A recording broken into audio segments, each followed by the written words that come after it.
सा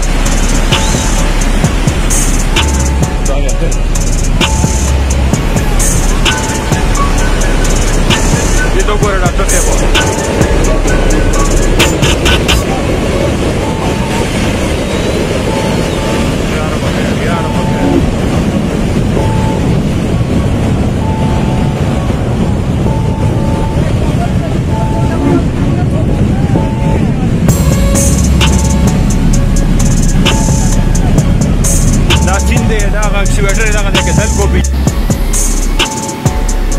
इसको होता है रोड, ये रोड आ रहा है और ये वो पानी का जो आ रहा है ऊपर से ये रोड को बहा के ले गया बिल्कुल।